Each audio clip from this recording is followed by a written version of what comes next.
The solution to a system is an ordered pair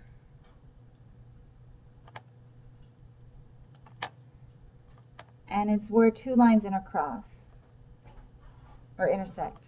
Sorry, intercross. That's not even a word.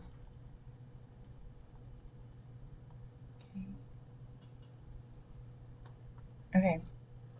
The solution to a system is an ordered pair. And if you call ordered pair has an x and a y coordinate. And it's occurring where the two lines intersect. So if we take the equations and we graph them as lines, and where the lines cross, that's our solution. And then we name the systems because mathematicians like to name things. If it's a consistent system, it has at least one solution. If it's consistent independent, it has exactly one solution. If it's consistent dependent, it has infinite solutions. And then if it's inconsistent, it has no solution. So consistent is solution, inconsistent is no solution. Yeah? But if you only have 0, 1, or infinite, how is there at least one? That's just the definition. It's either one or it's infinite, but it's at least one. Does that make sense? If you graph lines and they intersect, right here, this is the solution, that point where they're intersecting. So this is exactly one solution.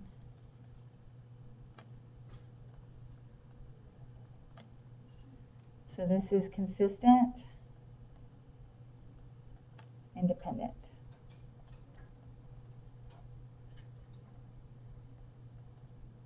Okay. Here, what I'm going to say is we graphed two lines and they're overlapping, even though I only actually technically drew one line. But if I graph two lines and they're the same line,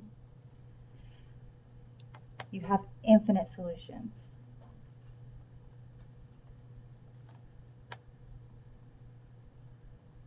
Because if there's two lines right on top of each other, they're touching everywhere, right? Okay, and so this is consistent, but it's dependent.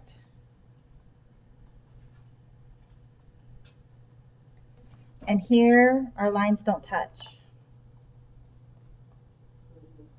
Yeah.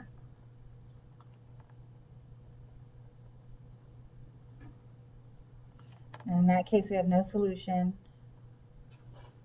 so we are inconsistent.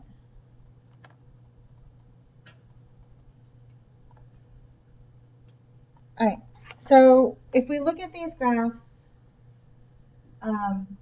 each of these equations represents one of these lines.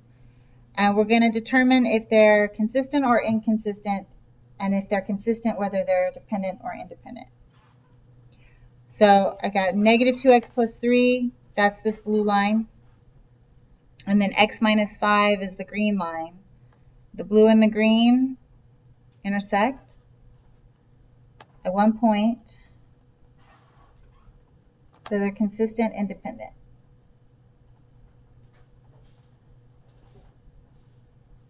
Okay, 2x minus 5 is this sort of purpley line.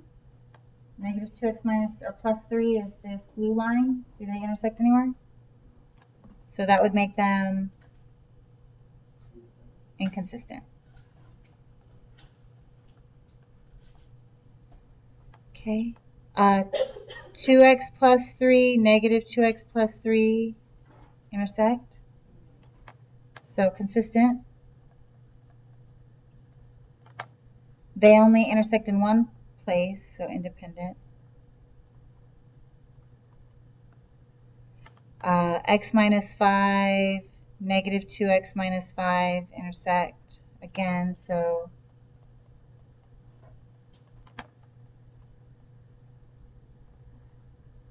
okay. Now to know what a consistent dependent would look like, let's say I had y equals x minus 5 and 3y equals 3x minus 15. If I graph these lines, they end up being the same line. that would be consistent dependent.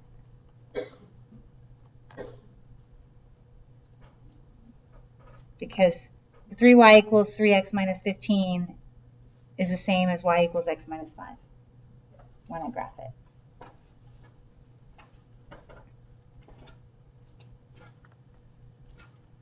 Right, so this is our system. And this is the one we're going to solve by graphing. Okay? So the first thing I want to do is I need to make a coordinate plane to graph it on.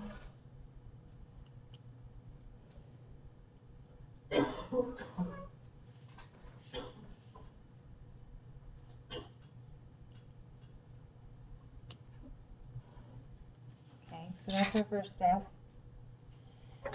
We're already in y equals mx plus b format. Okay. Remembering that m is our slope and b is our y-intercept. Okay. The y-intercept is where the graph hits the y-axis.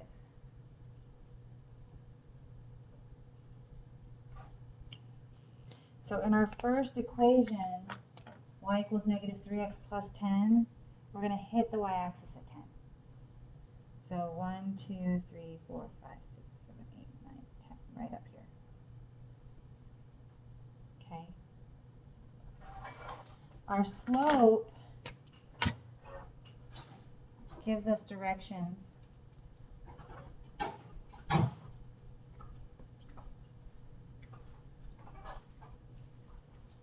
Okay. And in this case, in the first equation, our slope is negative 3, which is the same thing as negative 3 over 1. And that's telling me to go down 3 and then over 1. If it was positive, it would tell me to go up 3 and over 1. So from 10, I go down 1, 2, 3, and over 1. Now I only need 2 points to make a line, but if I want to continue to do points, just to maybe you like more points when you draw your line, go down 3 more and over 1, go down 3 more, over 1, 1, 2, 3, over 1, etc.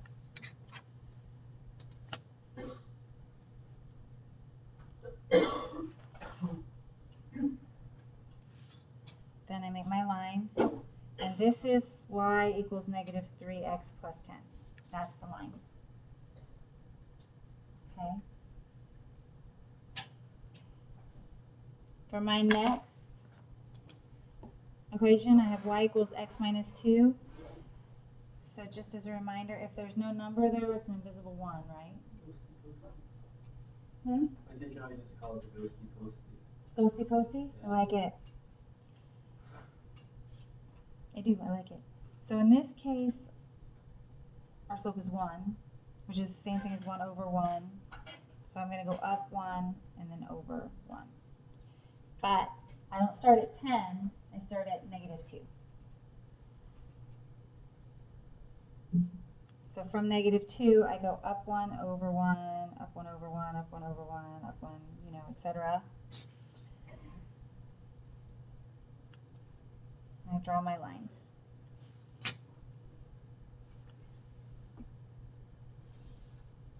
The point where the two lines intersect, this is my solution. Okay, and I want to write that as an ordered pair. So my solution to this system of equations is 1, 2, 3, and then 1.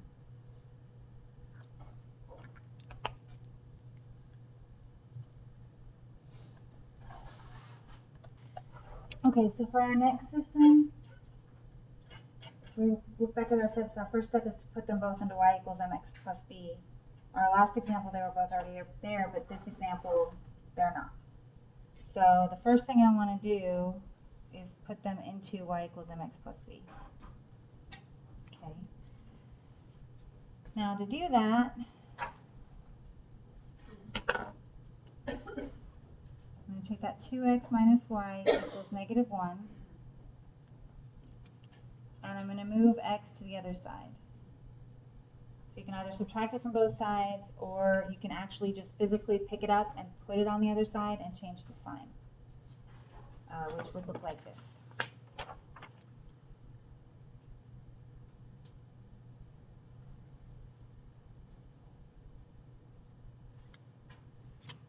So if you ever pick something up and move it from one side of the equal to the other, just change the sign. Or if you prefer, you can subtract it from both sides. Both methods work, because in either case I get that. Okay. Now I don't want negative y, I want y. So whenever I have a negative out here by itself, I can change all of the signs to get y equals 2x plus 1. So that's my first equation.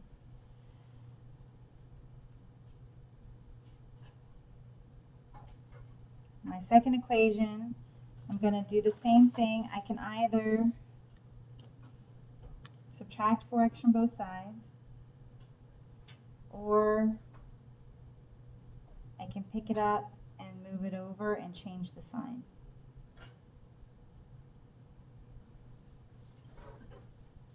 In either case, I get the same negative 2y equals negative 4x plus 6.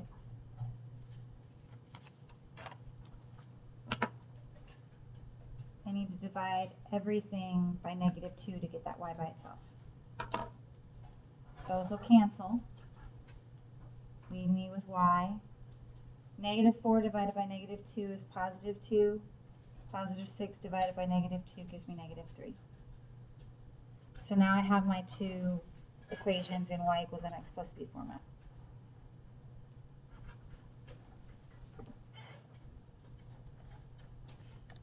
All right, once I've done that, I can draw my coordinate plane.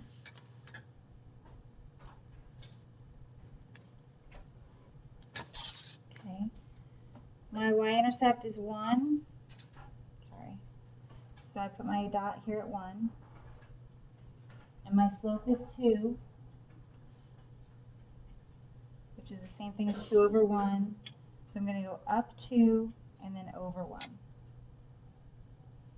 So up 1, 2, over 1, up 1, 2, over 1. So here's my first line.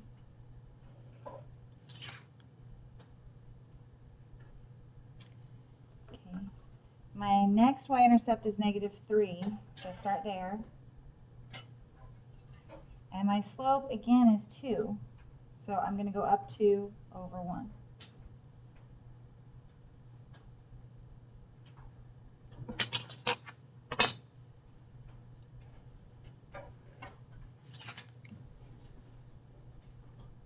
Okay. When this happens, I have no intersection, right? So my answer is no solution. Now that I've shown you how to graph all of that,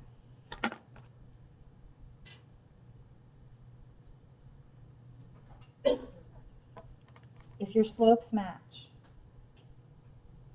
same sign, same number, perfectly match,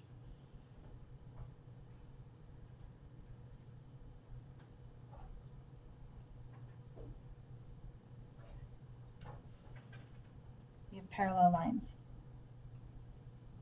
Oh. Yeah. Parallel lines. Really hard to see, wasn't it?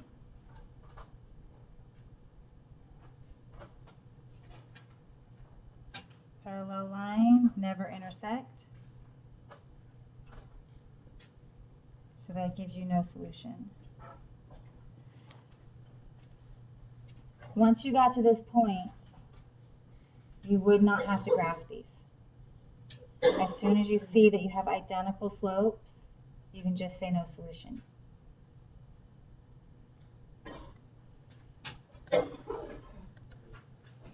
Okay, so we're going to put both of these into y equals mx plus b form. And in this instance, I'm going to use that other method I was kind of showing where I'm going to pick up this x and I'm just going to move it over. And whenever I do that, I have to change the sign.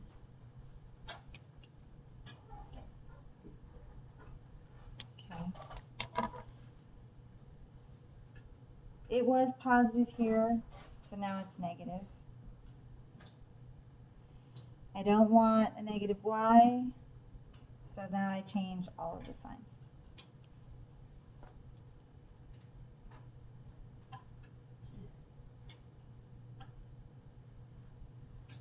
Okay.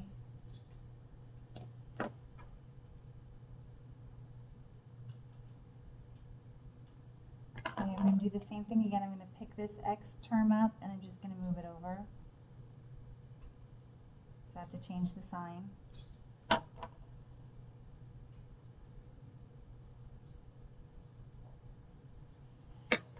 And I don't want a 3y, so I divide everything by 3.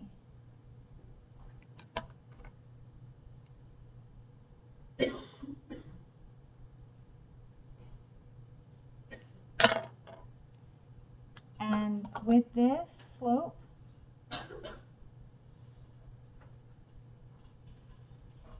you want to leave it as a fraction. You don't want to convert it to a decimal because it actually is less useful as a decimal. As a fraction, this gives us directions. This tells us to go down 2 and over 3. As a decimal, it would be 0.6 repeating, and it wouldn't tell us really much of anything.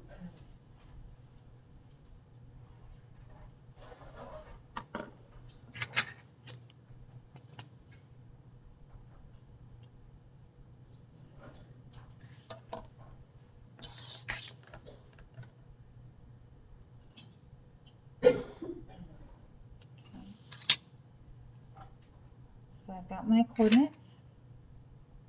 For this one, I start at -2. My slope is 1, which is 1 over 1. So I go up 1 over 1.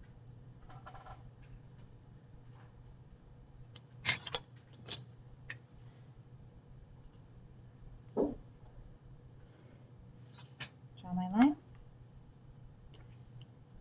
Here I start at 3. My slope is -2/3, so that tells me to go down 2 and over 3.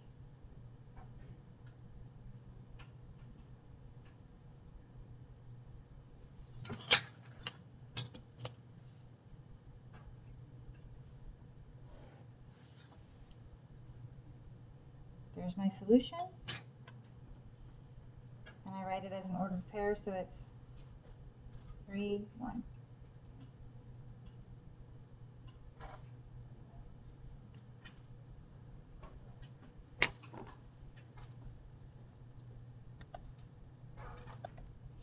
Alright, so we have one problem is already into y equals mx plus b. That's a minus, by the way. I wrote the wrong thing. And the other one is not. So I want to put this one into y equals mx plus b. So I'm going to pick up my x, and I'm going to move it. So it became negative.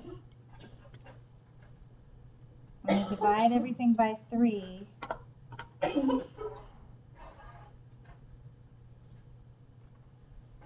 I have y equals -2x minus 3.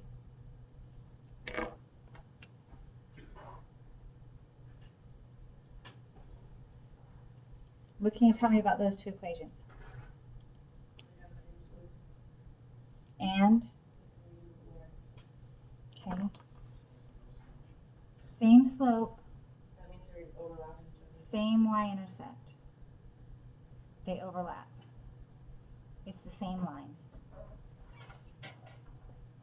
And when that happens, you have infinite solutions.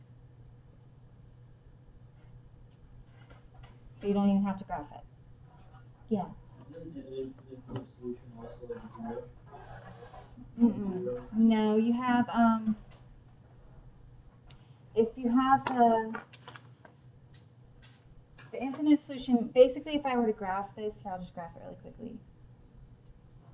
I start at -3, and my slope is -2. So here's my first line. And then when I go to graph my second line, I start at -3 and my slope is -2. It's the same exact line. I would just end up drawing it twice. Does that make sense? So that makes it infinite solutions because this is really two lines on top of each other. They are touching at every single one of these points all the way along. So it's infinite. So if you have same slope and different y-intercepts, that's where you're parallel and you have no solution. If you have the same slope and the same y-intercept, you're the same line, so you have infinite solutions. So these two situations here, you don't actually have to graph those to get the solution. If you see the same slope, then next look at the y-intercepts. If they're the same, you say infinite. If they're different, you say no solutions. Okay. So this is a word problem that we need to break down.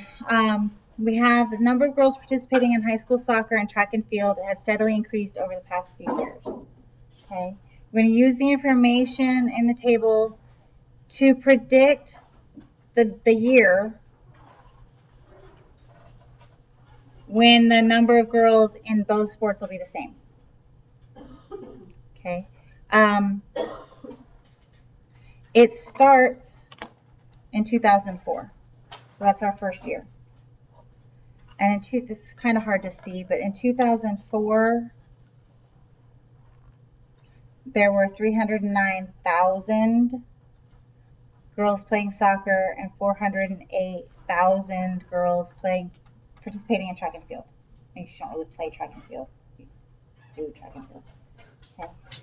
Every year, they're increasing by 8,000 for soccer and 3,000 for track and field. So soccer is gaining in popularity. And we want to figure out how long until they're the same number in both. So what we do is we start with our base number. Whatever your base number is, your starting number, this is B, the y-intercept. Okay? That's where we're basing it on. Your increase becomes M, your slope, because that's how much it's changing, and slope is about change. So our first equation, our slope is 8, our baseline is 9. For our second equation, our slope is 309, and our baseline is 408. So these are our two equations that we're going to have to graph. That's big numbers, right? You're not going to draw a graph with 408 squares going all the way up it, right? You'd be taping pieces of paper together to try to make that work. So we have to create a scale, which we will do on the rail graph paper here. Okay.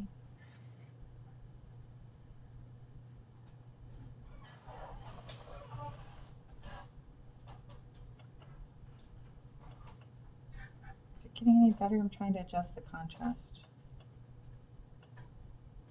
How's that? Okay, you can kind of see the squares. All right, so we had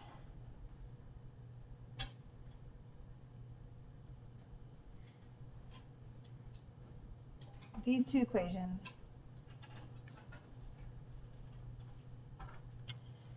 I have 408 and 309. I'm going to go by tens and just sort of round it to 310, 410. It makes it easier to graph. Does that make sense? So between 310 and 410, how many tens are there? 40. 31.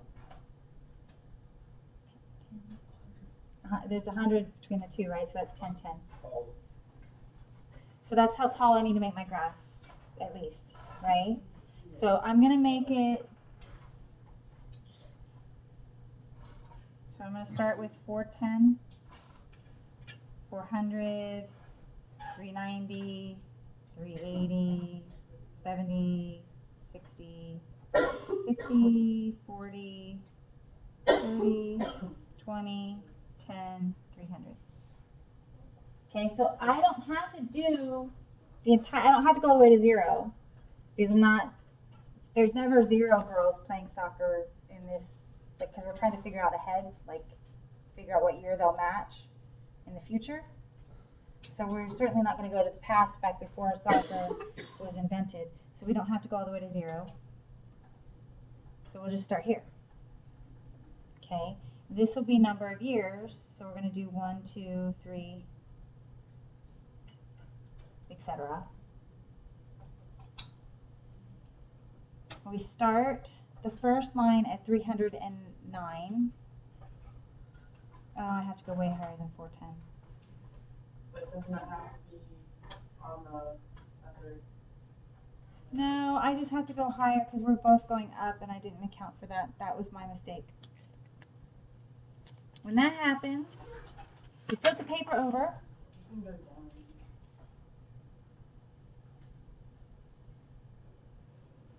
Okay, 300 and these are by tens. Okay, and these are by ones. 10, 20, 30, 40, 50, 60, 70, 80, 90, 400, 10, 20, 30, 40, 50, forever, right? My first graph was 309, so that's basically just right under 310. So I'm going to count it as 310. My slope of that graph was 8,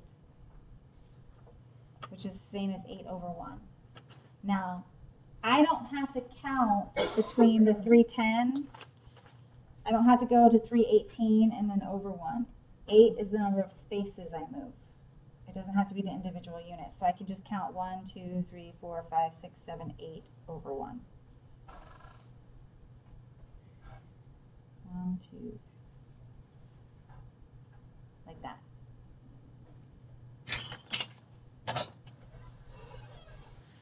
And I'm going to draw the line.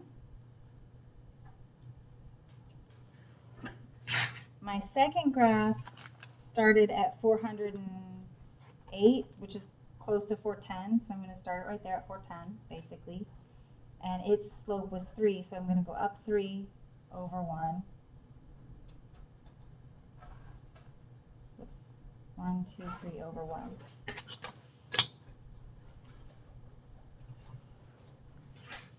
Here, 2 years. See that? Oh, you can't see the bottom.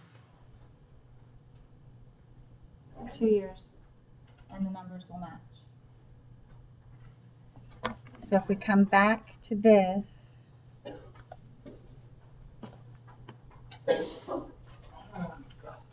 the solution to that was x being 2 and y being 410, 20, 30, 40, 50, 60, 70. 470,000. But really, we only wanted to know, estimate the approximate year. So it started in 2004, so what's the year? 2006. Okay. I just want to go over setting up these equations. I think you can graph them okay, but I want to make sure that you know how to break it down from the word problem before you guys get it, okay? Joe and Josh want to buy video games. Joe has 14 and saves, I don't even know what that was. Okay, Joe has 14 and saves $10 a week. Okay. 14 is the baseline, so that makes it B. And $10 a week is the change, so that makes it M. This is for Joe. And then Josh has $26 and saves $7 a week, so 26 is his baseline and 7 is his slope. So for Joe, oops, I forgot the X. Don't forget the X.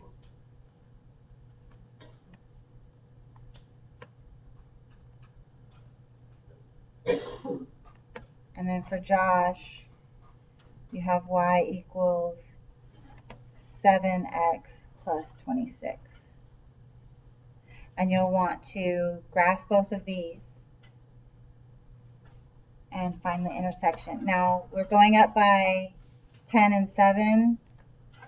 What I would do when I make my graph, I would go ahead and start it at like 13 and then do 14, 15 up through to 26 and above.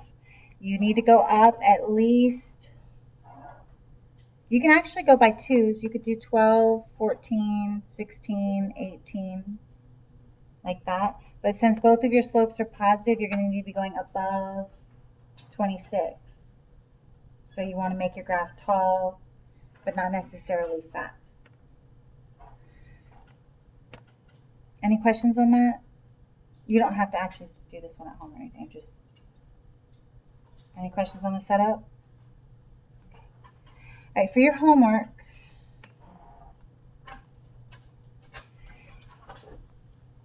in your packet, the first page is page 7. And then you have page 9. And I want you to do the odds.